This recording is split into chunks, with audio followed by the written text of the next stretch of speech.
I'm pastoring a church, and we had just started our family. So that means I was broke. So guess which seat I had?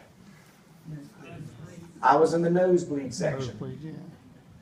But I observed that there was a courtside seat, even though this was like a game with a rival, and this courtside seat was empty. And I watched it for 10 minutes. Nobody was in that seat.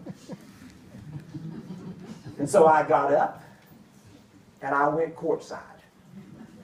And as I went there, I smugly looked at all the people I was sitting with up at the nosebleed section. And I took my time. I'm walking down, so everybody, there's Sam Bartlett, look at him. He's going courtside. And I'm watching Kentucky and Indiana courtside. And everything was going great until a little bit before halftime. And an usher taps me on the shoulder and said, "Excuse me, I don't think that's your seat."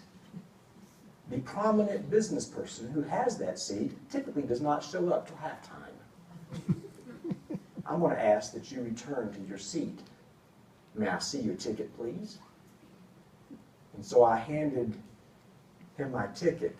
And then he said, "Oh, here's an oxygen mask. I'm sure you're going to need it."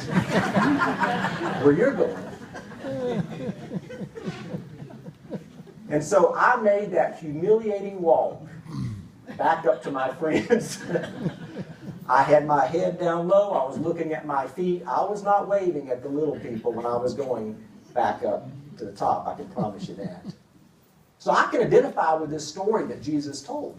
And Jesus tells this story, and he gives an application to all of us in verses 10 and 11, the next two verses. Go back after church and open your Bible to Luke 14 and read this. He says, "But when you are invited, take the lowest place, so that when your host comes, he will say to you, 'Friend, move up to a better place.' Then you will be honored in the presence of all your fellow guests. For everyone who exalts himself will be" what? Humbled. And whoever humbles himself will be exalted.